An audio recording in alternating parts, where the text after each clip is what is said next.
Good morning, everyone. We are here this morning to talk about one of America's most favorite words, millennials.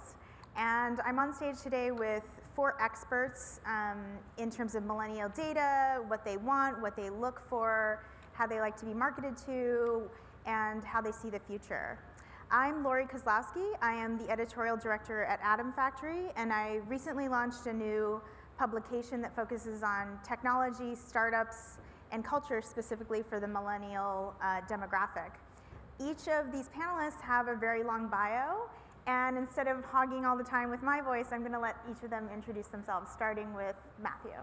Sure. Hi, I'm Matthew Siegel. I'm the co-founder of Attention, which is a new company that informs and empowers young people to make a social impact. Hi everybody, I'm Maeve Quarren. I'm the Managing Director of the Future Foundation. That's a global trends agency. Full disclosure, I'm the only, it won't be visible to the naked human eye, I'm the only non-millennial on the panel, just saying. Good morning, my name is Christy Garten. I am the founder of a startup fashion brand for teen girls ages 15 to 22. We have an important social good goal. We're selling products, books, and providing information for them during that important life stage, but we're also giving back to them. We have a scholarship fund called the 1,000 Dreams Fund. We're out to fund 1,000 young women across the country through our product sales over time, and when we reach it, we're going to set our next big goal. Hi everyone, I'm David Burstein. I am the founder and CEO of Run for America, which is an initiative to fix American politics by bringing a new generation of high talent innovators, entrepreneurs, and outside the box thinkers to Washington, and we'll be running 12 people for Congress in 2016.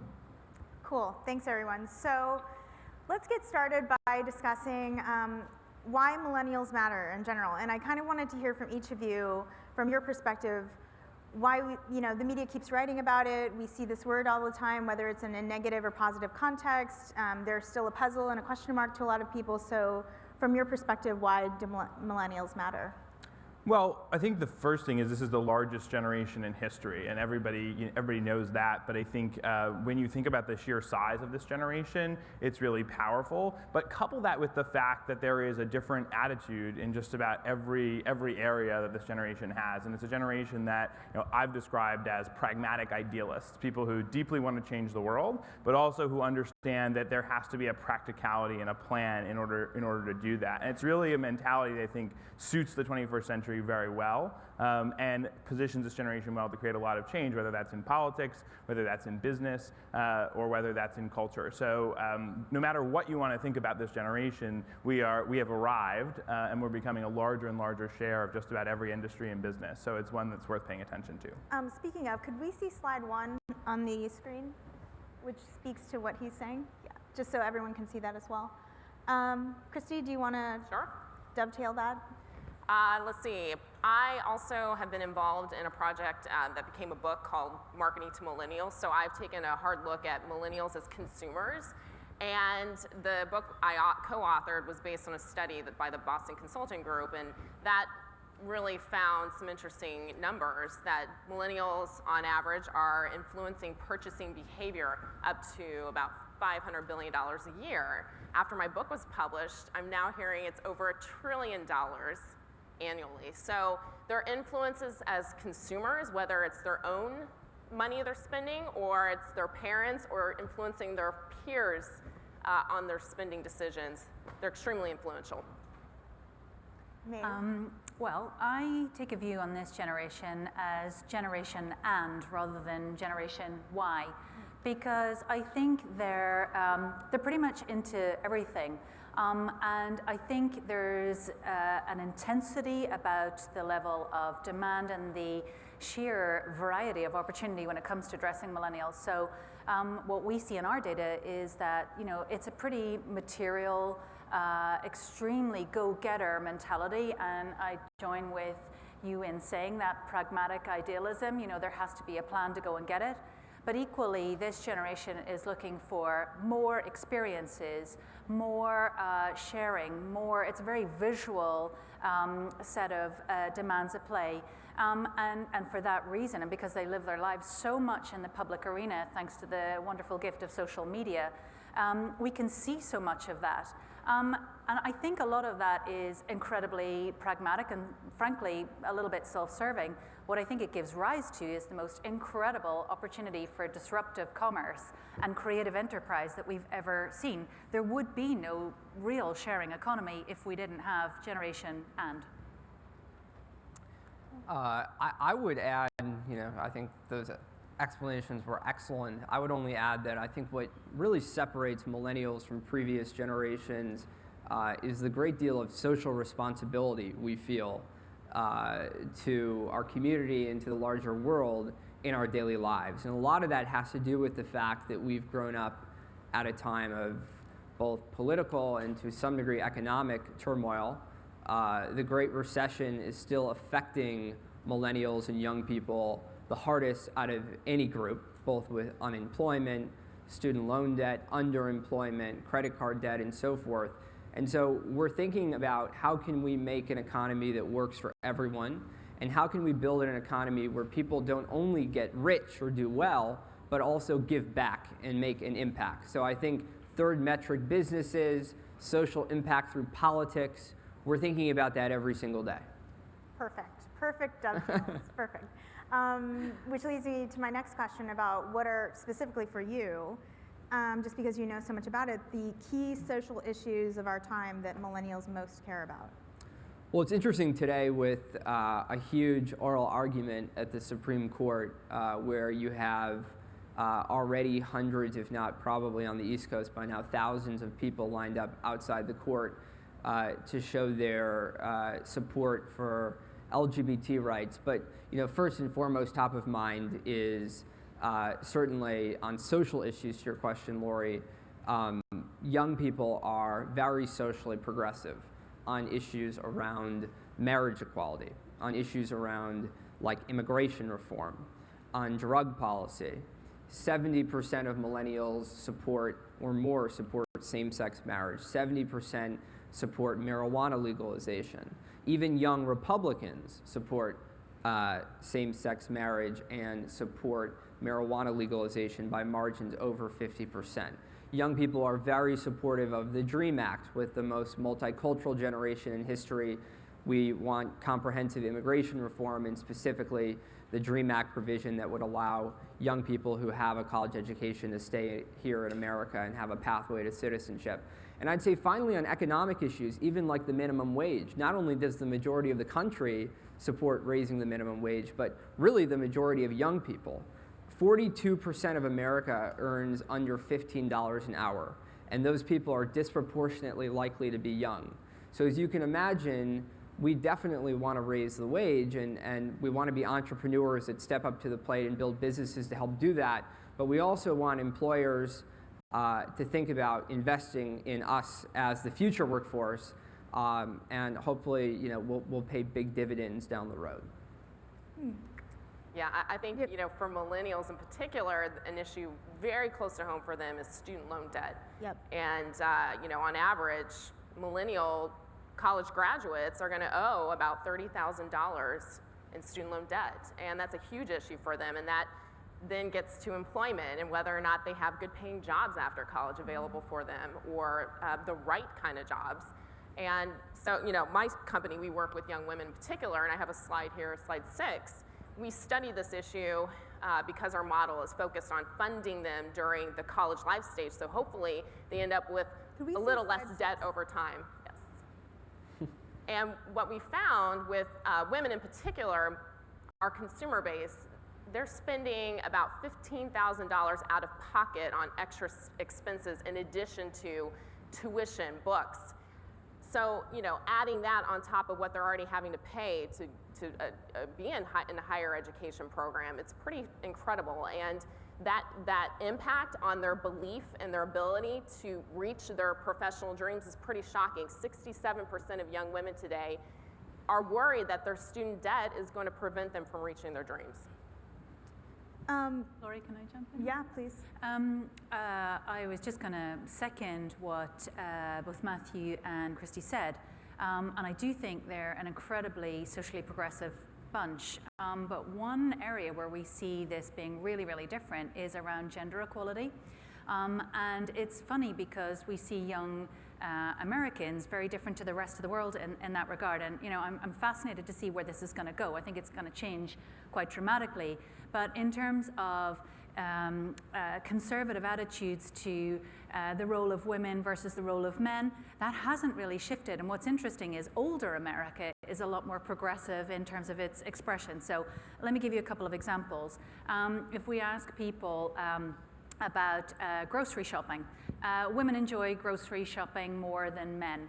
Guess what? A majority of Americans agree across all age groups. They haven't met my husband. He is French. He's obsessed with shopping, but that's another matter. Then if we get into something a little more open-ended, like, I don't know, the role of the man is to earn a living, the role of the woman is to stay at home.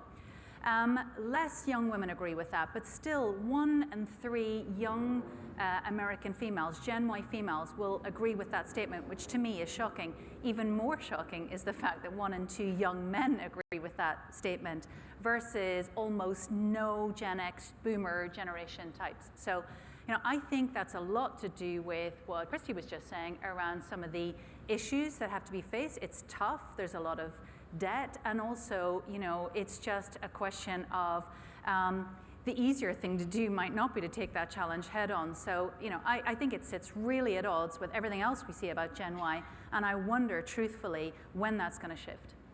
So related to these social issues and just kind of things that we care about, voting comes to mind. Matthew, you founded ourtime.org, which gets a new generation to get out and vote, register to vote. And then also I'd like David to speak to this. What would get more young people to actually vote, to get a little more politically engaged, if nothing else than to be a voter?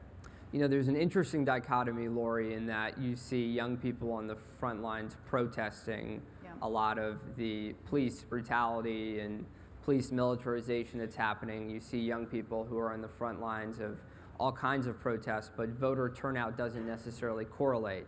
And that's been an issue that we've all been exploring for a while. But besides the fact that we have a very broken political system, which I'm sure David can by all means refer to because his organization is trying to fix a lot of the dysfunction in Washington, I think from my perspective, there are 2 reasons. One is we live at a culture that's very at odds with our political process. Our culture is an instant gratification culture.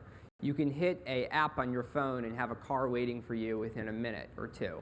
You can hit an app on pretty much every part of your life to get groceries delivered, to get your laundry done. And yet when you turn out to vote and you elect a candidate who makes all these promises and you don't see immediate change and immediate results or gratification, that is at odds with the culture we live in. So I think reconciling the slow legislative process with the fast-moving technology culture we live in has been hard for some millennials to grapple with. But the other thing is, I don't think there's really a lot of bold ideas being proposed by politicians. I think you see a lot of moderate and very pragmatic policy solutions being proposed that aren't really actually getting passed or necessarily accomplished. But you refer to the student debt crisis. We have all these European countries who are now making college free. We have ideas that could really mobilize people, everyone having the right to serve a year and participate in AmeriCorps and national service. I think if we tapped into some of these larger idealistic goals from a policy standpoint, you'd mobilize more millennials to show up for them. But when you're just tinkering with student loan interest rates or talking about tax code changes, that doesn't necessarily relate or resonate with a younger audience. So relatedly, David, how do we get younger people into politics? Well, one of the biggest challenges I think we face in our country right now is we do not have a stellar pipeline of great talent going into elected office.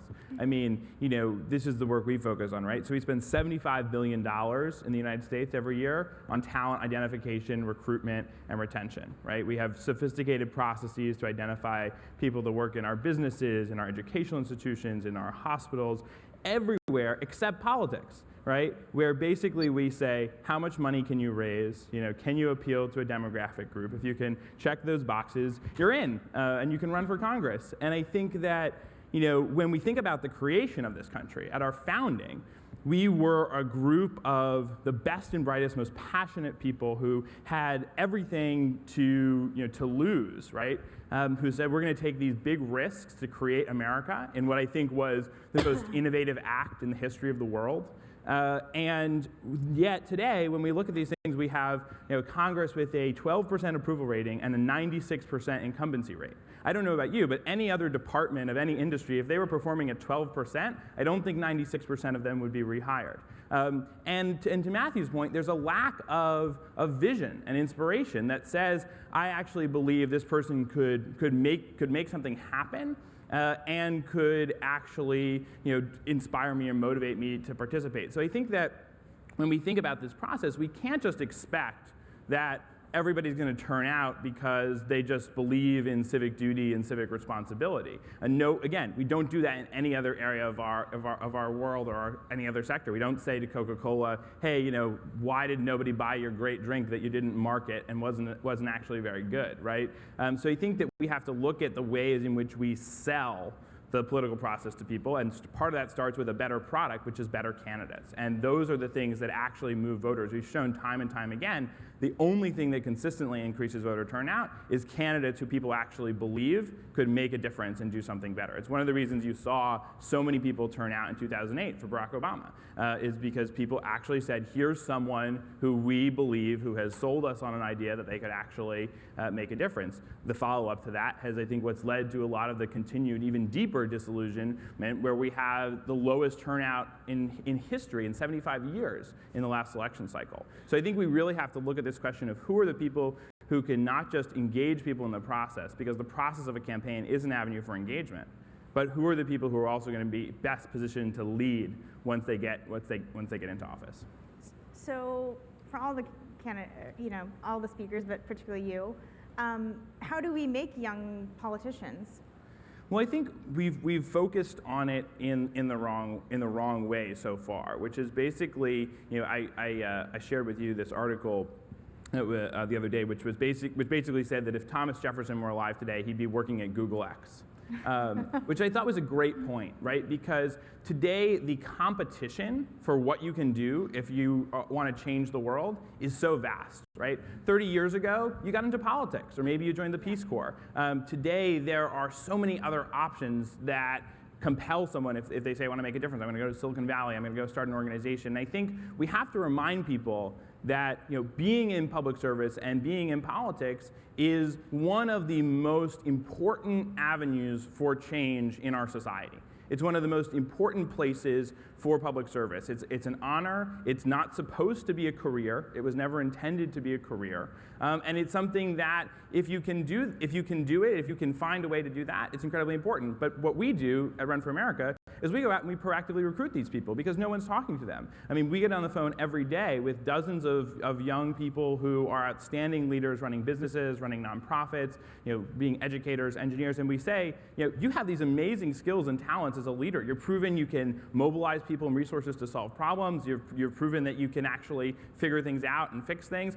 We want you to actually run for Congress. And it's amazing what happens when people are just asked. No one has ever thought about it. We're the first people in all these cases to ever talk to these people about this. And they're incredibly compelled by it because they can see it and the opportunity framed as an important way to make an impact and make a difference.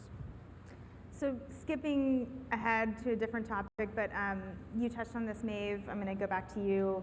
How do millennials view gender equality? I mean, I bring this up just from my own lens. I've worked with a lot of people about my age or a little younger than me who, particularly women, who think everything's all fine now. It's all equal.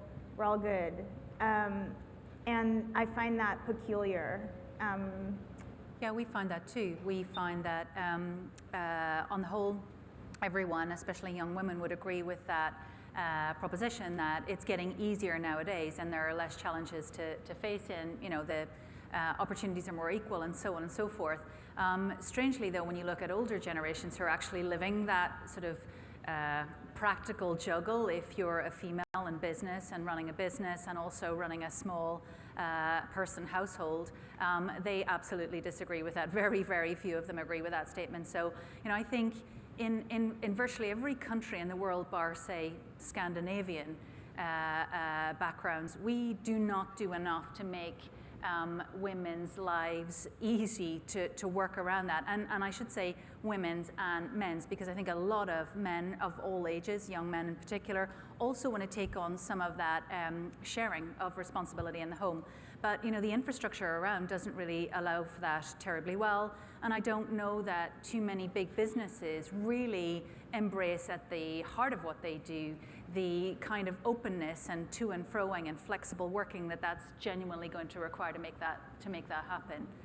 And I think maybe we'll come back to this, but I think there's something different about how Gen Y constructs its identity versus other generations. And there's something really wrong when you get 1 and 2 of Gen Y agreeing with the statement, I'd work in a boring job so long as the pay is good. And the reality of that is just painful. Yeah. And yet they also agree that job, amongst a couple of other things, is like uppermost in their minds in terms of forming their identity, in terms of what they want to share with the world. So we've got to make it easier to allow young women and young men to embrace the creative enterprise that they're perfectly well equipped, in fact, the best equipped to deliver. Did you want to touch on that as well? Sure, it's a great question. I think pay gap is one of the biggest issues. And it continues to be. A study just came out from the Women, I think it was the Institute of Women's Policy, Status of Women in 2015. They focused on all demographics of women, but with millennial women in particular, you still see a pay gap. Even though millennial women are one of the highest educated generations of women, and in fact are receiving more graduate degrees in some instances than men. So I think, until that issue is solved, this is still going to be a conversation we're going to be having about gender inequality in the workplace. So moving ahead, since we've kind of hit a dead end with that one, what about social media? This is a generation that maybe not all of them are digital natives, but generally have grown up with MySpace, Facebook, Twitter, LinkedIn, Snapchat, name your platform. And generally what has happened is a lot of young people, very much understand that they're maintaining a personal brand when you're on the internet. Oh, yeah. And could you speak to how you see this generation using social media either to their professional advantage or just how they use it in general? Well, I'll start by saying, since we run Attention, which covers a lot of news and issues focused for a younger demographic, I think the most interesting change that's happening in media is the shift from getting your news by seeking it out versus receiving your news through discovery. 88% of millennials today get their news through Facebook, according to a new American Press Institute report that came out last month. And not only that, that means 88% of millennials get their news through discovery. Because when you log on Facebook, you're not necessarily looking for, oh, I want to read a story today about immigration reform. You're just going to see what is curated on your feed through the algorithm and the types of issues you generally click on. So we're thinking about every day when millennials discover their information and when they don't necessarily seek out stories on homepages or go directly to New York Times or Wall Street Journal or WashingtonPost.com. In fact, fewer than 2% of traffic to most new digital media companies go directly to the homepage. It's about how can you create marketable, interesting content that people are going to essentially upvote and crowdsource so that it's discovered on a feed. And I think that's the single most interesting shift in the news and social media landscape today, because it's going to totally change the way people get information, because they're only going to receive information through the vantage point of their friends and what their friends essentially promote and like and share with them, and therefore what they discover. Yeah, there's some fascinating business models around that. I agree. I saw some stuff last week, a German platform. I think basically you get articles and news feeds from behind paywalls based on, or the quantity of what you can access is based on the number of friends you have and the reach of your social feed. So the more people you connect to, the more stuff you're going to get for free. And other really interesting ways to frankly give a new dawn to an industry that's suffering incredibly, and if not through direct revenue, through increased advertising revenue. So I think that's the incredibly positive side of it. I think the slightly more intriguing, perhaps, maybe this is just me, side of it is just the social amplification that is rampant amongst millennials on social media. And I have to say, my hat goes off to the sort of vanity project that it has become. And there's no getting away from the fact that, you know, everything is done in the public eye, and they want to be the best they can be. Why? Because the world is watching. And, you know, really interesting to get into the construct of how this happens, because, you know, millennials, more than any other consumer out there, will tell you that the most important thing in life is to be honest. When it comes to your social media profile, it's anything but.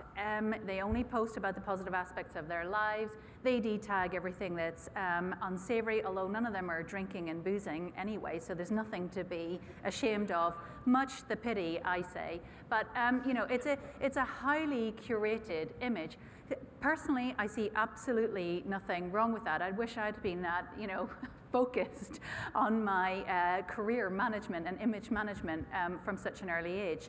But I guess the thing where I think it gets a little bit tricky is, you know, where do we get to the underlying identity? You know, young people's identity today comes from the number of friends they have, their leisure lives, the experiences they consume, not from where they come from, their heritage, their ethnic backgrounds, or anything like that. So I think, you know, if we're only living in what can quite quickly become a filter bubble of a social media where you're just discovering based on everything else that everyone else around you is doing, and that's all to make themselves look better too, you know, there's something not quite right with that. Really interesting to watch how that's going to shift a little bit with some of the more intimate, more Snapchat style sharing, where I think we can get into the real Gen Y personas. And I mean, obviously that's there, but you know, what we really see is this beautifully crafted public image that I don't know, I like to have fun with. Yeah, the Instagram world. Yeah. Did you want to add to that at all? Sure. Let's see. So the Boston Consulting Group study that my book that I co-authored was based on focused on their social media trends, and I have a couple slides that might be of interest to you all. Slide 9. So millennials and older generations spend about the same time online on average, but what is interesting is that the millennial generation is contributing more. They are more likely to have a blog. They're more likely to post a review. They're more likely to engage in social media. So those are some of the interesting things we found about their habits versus older generations. Slide 12. They're more heavily influenced by their peers. So not only are they posting more, sharing more, they're also going to other definitions of what it means to be an expert. They're not going to their traditional media sources, editors, people in positions of power. They're going to their friends. They're going to somebody who has a particular expertise perhaps on a food or a restaurant that they want to check out. So I think those two things combined together create this unique opportunity for brands.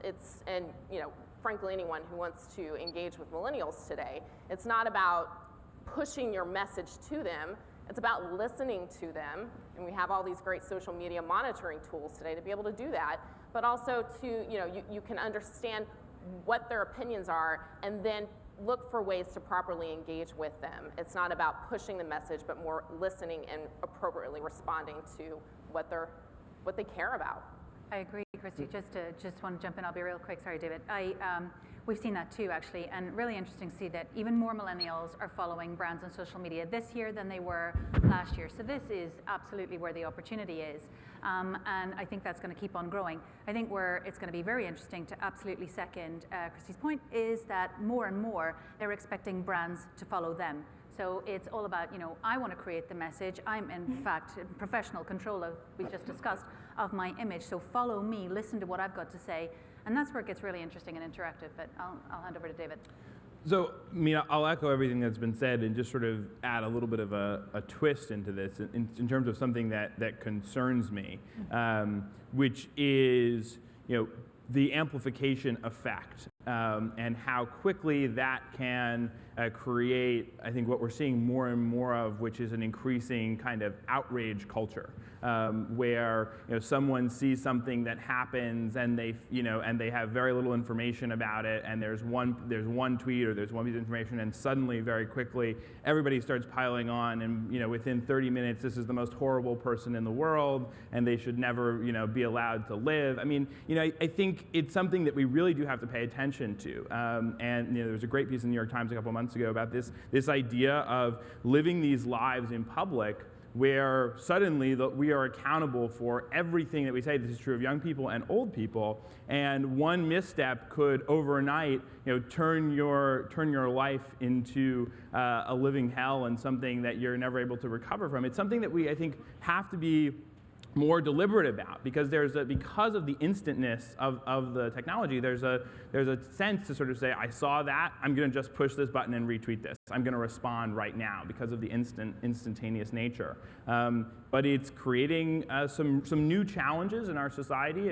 This piece in the Times talked about the Salem witch trials, right? And sort of hanging people in the public square. But when that happened, then at some point the person was taken down from the square, and then that was considered their punishment. And people didn't know about it 10 years later. Yeah. So I think that we really have to be conscious about this, because this is new territory, and we have to be careful about the rush to judgment that we make about people, because this is just everything about social media is something that has existed in our world before, and social media brings out new ways in which that manifests. Social media does not make people mean. People have always been mean. It creates new pathways for mean people to be more mean. Yeah. And I just think that we just always have to be careful when we're talking about technology, that it is always, always, always a tool that amplifies the better and worst parts of human nature as they exist, not create them. Very true. So again, skipping around, even though we could spend a lot of time on that one, jobs and the economy. We talked about student debt, the student debt crisis. We talked about the minimum wage and that it's pretty low. What kind of jobs do millennials want? I think, and I say this coming from a lens of, in the startup world, it seems like a lot of people want to be CEOs these days. Like, give me the CEO seat or give me nothing. So what do you think in terms of, are people climbing the corporate ladder? Do they just want to go into a startup? Are they more adventurous?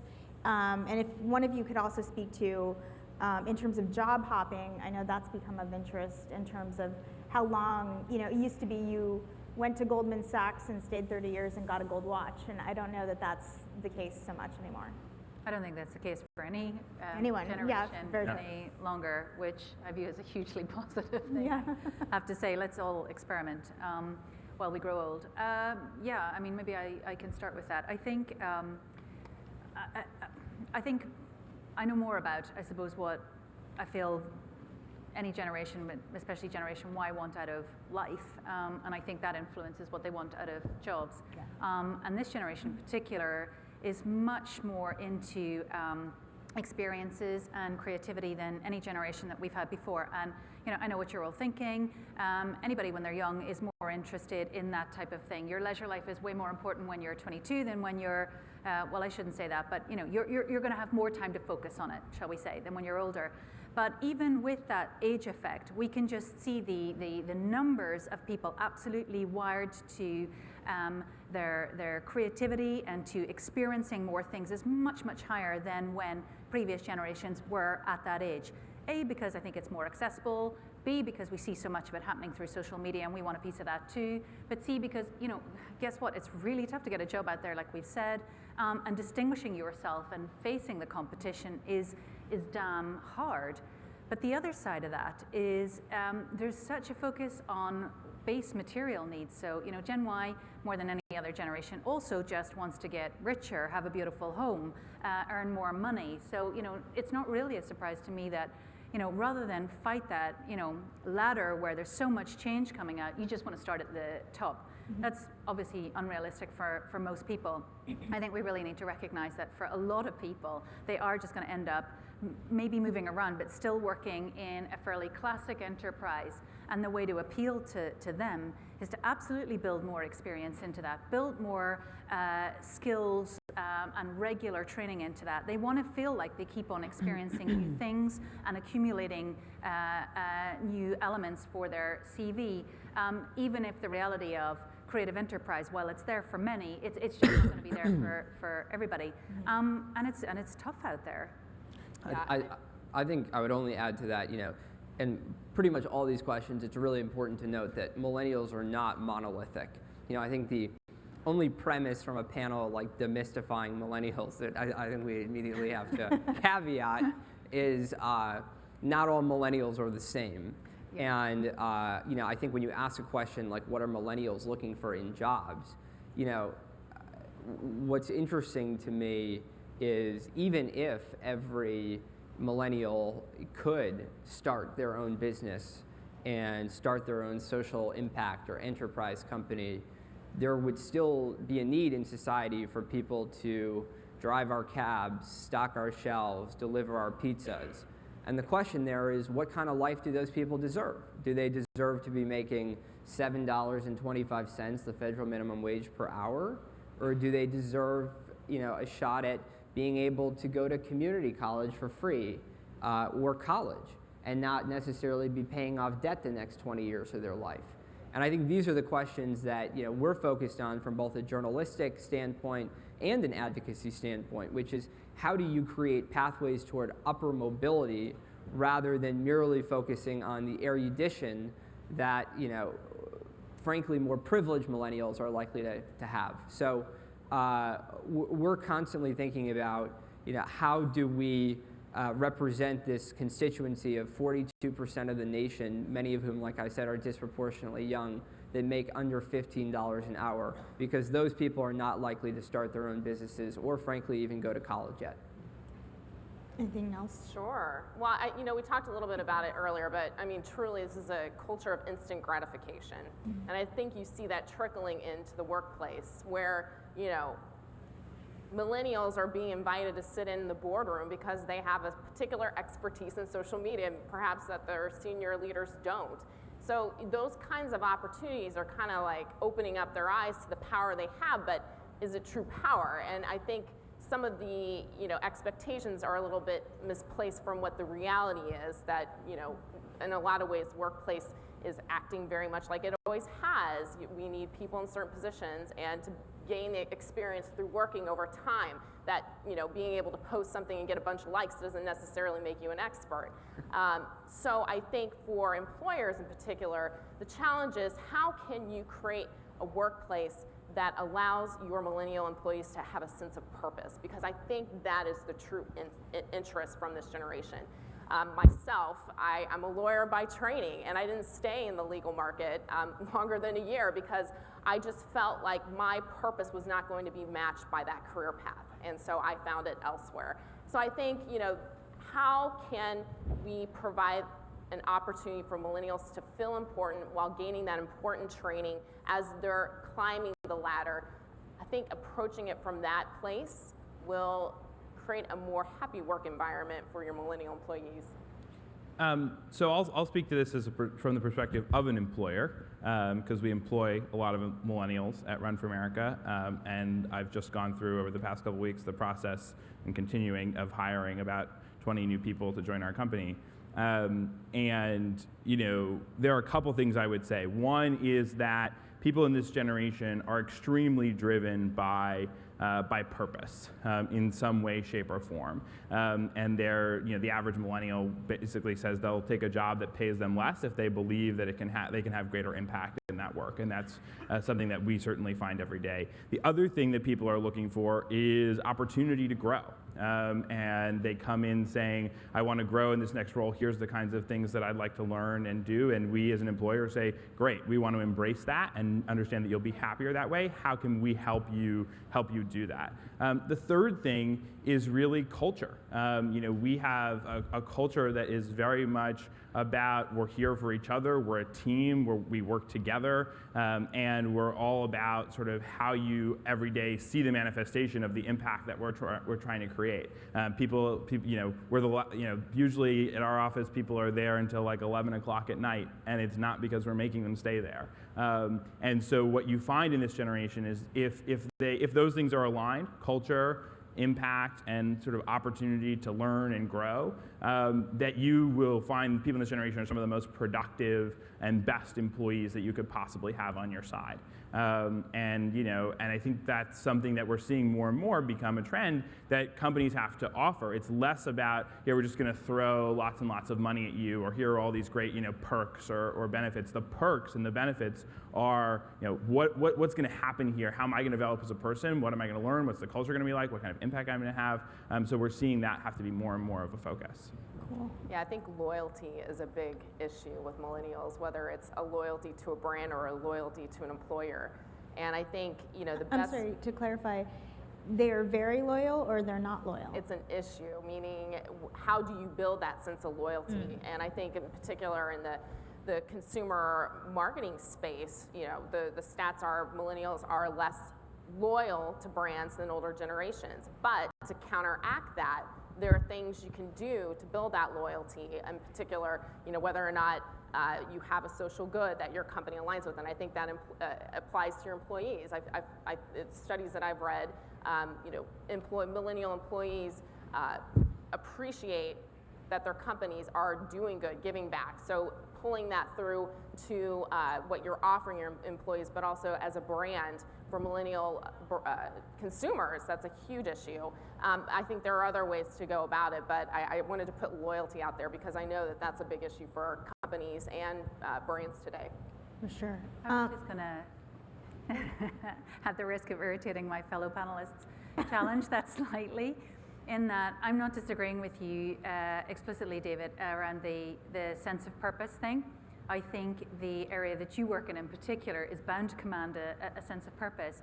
What we see at a more macro level is that sense of purpose and desire to make a difference is absolutely there. It's just way down the list of other priorities. And what does any of this do for me comes first and foremost. Again, I think that's perfectly normal and valid when you've got such a pay gap and it's tough to get a consistent job out there. But I think purpose up to a point. And I think, yes, if we can tick that box whilst ticking all of the other immediate issues first, great. But I don't see it as the first reason a millennial would take a job. In fact, I think that's what they say because that's what it looks good, basically.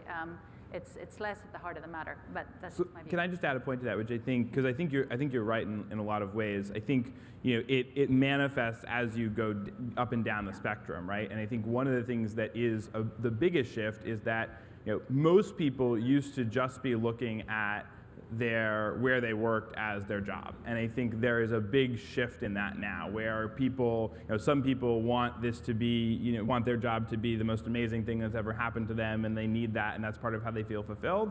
But everybody is craving something more out of their job now than purely a paycheck that they can take home. So there are now actually, as you mentioned, a number of factors, right, that go into it besides how much am I getting paid. And people are not just leaving their work, that's where I work, this is what I do with my life. The line between those things for everybody is becoming more and more linked in terms of identity. We need that social validation. It's not good enough to just say that. You can't just say that on social media. But I mean this in the nicest possible way. I think Generation Y are really greedy, and so they should be. But this is generation. Put that on Twitter immediately. It's good to be greedy in certain ways. With that, I would like to open it up to questions for the audience with our last few minutes, because these folks are very insightful and smart, and I was wondering what the audience had questions about regarding millennials, just because there is so much media out there about the millennial generation. Obviously, some of our panelists don't agree on particular attitudes, and I wondered what our audience had to say about it. Yes? Yay, we have questions. So yesterday we had a panel on the world in 2025, which is not that far from Could now. you speak closer into Yeah, the mic? sorry. Yes, thank you. So the world in 2025 was a panel yesterday, and there was a bit of a disagreement of where the millennials are in terms of how we get to 2025. One person thought that they're urban, they'll remain urban. Another thought they'll be out in the suburbs, they'll live our life, they'll have their kids. When I look at my millennials, they're not really marrying, they're not having kids. Can you expand on that a little bit? And also, the millennials I know, after 6 years, which is a long time for them to be in a job, they want to quit and go on vacation because they've amassed their fortune. How does that work into what you're seeing? Yeah, so the twofold question there. Maybe you could speak to, are millennials marrying and having children, and where will they be in 2025? I think millennials are going to go where the jobs are, and most of the jobs right now are in urban centers. And so, you know, I'm not necessarily an expert at projecting out a decade, but it would seem that millennials will probably be more urban than suburban in my prognostication, for whatever it's worth. And more importantly, to get to the second question, millennials are definitely marrying later, delaying childbirth because the cost of having children is extremely expensive. And when you've got debt that you owe from college or from credit cards or from buying a house or anything else, you know, that's a daunting cost to incur. So we're seeing the age of marriage and the age of childbirth continuously increase. And so if people do move to the suburbs when those things happen, I think that move will be delayed inevitably. So I'm still going to be bullish on millennials being much more urban in 2025. I'm not necessarily saying that's a great thing or a bad thing, but that would be my guess. Has anyone seen that State Farm commercial where this man's like, I'm not going to do that, and then he has kids, and then it suddenly changes, and then he's like, I'm not going to live in the burbs, and suddenly he's in the burbs. That study I've mentioned by the Boston Consulting Group, I think, gets at that. What we found in that study were there's a core set of attributes that make the millennial generation unique. However, once they start having kids, getting married, there are some things that don't change. And a lot of that does come down to, you know, where they live, what causes they support. They tend to go more local than global, and they're also not traveling as much. So yes, they will eventually get married. They are getting married. I have a 2-year-old, in fact. But you know, I think those life moments that we all go through, suddenly the millennials don't look a whole lot different than older generations. Next question. Yes, I have a follow-up question. As an employer, I am on an ongoing basis looking at resumes for millennials. And something that's frustrating for me is that a lot of young adults, by the time they're 30, have had 5 or 6 jobs. And the statement that kind of makes me is either one of twofold. They haven't found the right spot for themselves yet, or it's just the nature of the generation that they're looking for a new experience every 18 to 24 months, or the grass is greener somewhere else. That has to be, and therefore they're moving on. It does not give me a lot of confidence in making a hire with someone who has a resume like that. Do you have any response? Can I just say something about that, which is I think that we have to look at the, you know, the corporate ladder that was mentioned earlier a little bit differently. It's more it's more for an individual that they're climbing their own ladder, right? Which means that they want to get some new if they're moving a job, they want to get some new experiences. They feel like there's not necessarily opportunity for growth. They want to learn about something else. And so it's more that over the course of a lifetime, they may work at several different companies to learn new skills, learn new things, and continue to feel challenged. And yes, it affects how people hire, right? Because normally the investment upfront that you make in a hire, the idea is that this person's going to be with you for a long period of time and they're going to grow. But I think one of the other things we're seeing as that's happened in the millennial generation, it's also started to affect people of other generations too, who are less eager to stay forever and forever at one place. I think this is the new trend going forward in how the cycle of where people work will actually be. So I would look at it less as sort of a frustration and more how do you adapt what you would normally invest and do with that in mind and get the most out of them. One of the things that they crave more and more is mentorship, things like that, and that's become a big thing for people in this generation. So I would encourage you to think about it from that perspective. And it's not that people are disloyal, I don't think, but they have a different trajectory other than I want to climb up the ladder to the top here in this one place or industry. I think I'm just going to jump in really quickly, very, very quickly. Take a look at what Adidas are doing. They're building some conceptual futures around the future of the workplace, and they're very much tapping into that concern, basically. And rather than trying to challenge it, just simply accept that actually for all generations, this is the way that enterprise is starting to evolve. And maybe the way to embrace that is to allow people to have multiple jobs that run at the same time. And allow people to dip in and dip out a little bit more. And for that reason, I also think that, to come back to your question a little bit earlier, I'm with Matthew. I mean, urban really, really matters because accessibility and flexibility and adaptability are how the whole workplace is going to guide how we evolve, basically. Next question. I wanted to talk a little about real estate and millennials. I have an understanding that millennials grew up, well, really in the housing crisis and watched friends and family lose houses and suffer through that experience. Are millennials in the next 5, 10, 15 years going to be homeowners, or will they just prefer to rent and kind of also have the attitude of, I'm going to go live in Spain, or I'm going to go just really have that freedom aspect? Will millennials become homeowners? And how, the other sort of big question is, how do you market to this generation? Well, if their parents are providing them a home, there's no real need to in a sense grow up. I think that's part of the issue too.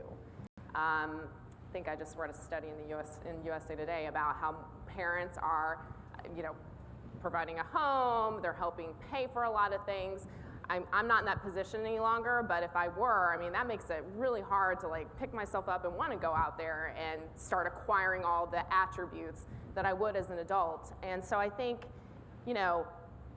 parents have a huge role in this millennial generation and the generation behind it, kind of growing up in that sense and taking on that sense of ownership. Now, I do think there are some things that change fundamentally with the economy that will not change, that will not go back to the way it was before. The shared economy where, I don't have to own a car. I can, rent it when I need it.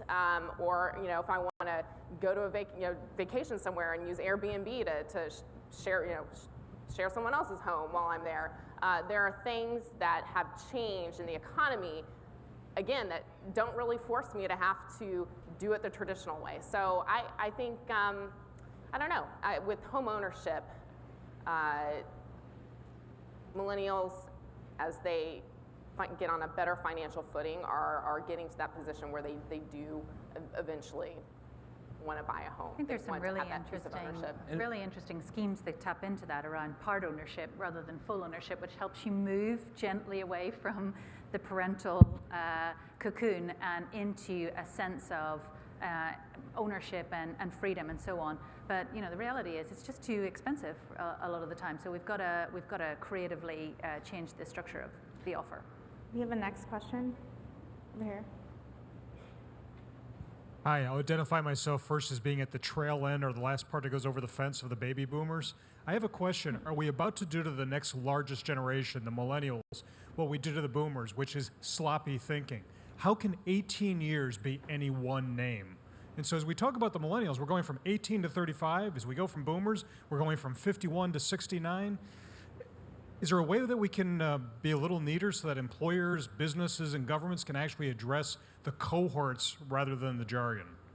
Well, I tried to get to that point about caveating the whole premise of the panel by saying when you're demystifying millennials, they're not a monolithic group. So I totally agree, and I definitely think there are different subsets. We even know that among older millennials who are in their late 20s, early 30s, versus the younger millennials who maybe voted for the first time in Barack Obama's second election, they already have distinctly different political attitudes. You know, when you grow up and you're 14 or 15 during 9/11 versus age 7 or 8, you're going to have different ideas about globalization and terrorism and the security state. And so, yes, the answer is if you segment the data on millennials, there is vast differences. And I think some of the contradictions you've heard today demonstrate maybe different millennial data from the 18 to 24 set versus the 18 to 35 set. But you know, I'm a millennial who was who graduated right at the height of the recession, and so my immediate 2 to 3 year cohort is absolutely still struggling with an incredibly weak labor market, an incredibly costly student debt crisis, and costs keep escalating year after year. So there are similar challenges that millennials will face, but I do agree, I think it's always more sobering to look at more niche groups within a larger demo to advise governments, certainly. I think we have time for one more question. Yes? How do you see a generation that's so driven by purpose, one way or another, affecting the future of philanthropy? That's a great question. I mean, I think one of the things that we've already seen is that this generation is giving more at a younger age than people have ever before. And some people sort of look at this as this idea of slacktivism, which I really push back on, right? So there's never been more people earlier on in their lives who've had more exposure to the problems that we face in the world and more opportunity and avenues to do something about them. And everything we know about human behavior and how we develop suggests that if concepts are introduced to us in our formative years where we're developing our identity and sense of who we want to be and what our values are, that those things then continue to manifest and grow. So you see people who don't have any money who are giving small amounts of money to charity and philanthropy and things like that, and obviously there are a lot of tools that have made that easier, but I think as we go forward, this is going to be one of the most sort of giving generations that we've seen in a long time, and I also think that people are thinking about philanthropy in a much different way. So people don't simply want to just put their money into sort of the opera or a big sort of medical research sort of foundation, or just a foundation that just has money that it doles out, but that they want to see that it's more innovative, that it's doing something interesting, that they can track and see their impact, that they can tell what's actually happening as a result of this $10 that I give, what's behind that, and that people want to engage with the organization more and more. So it's shifted the way that people are thinking about philanthropy. More charities and organizations are putting more money into marketing and these kinds of things to make them more appealing in this regard, and also to be more transparent in how they proceed. So I think it's an exciting trend as we go forward.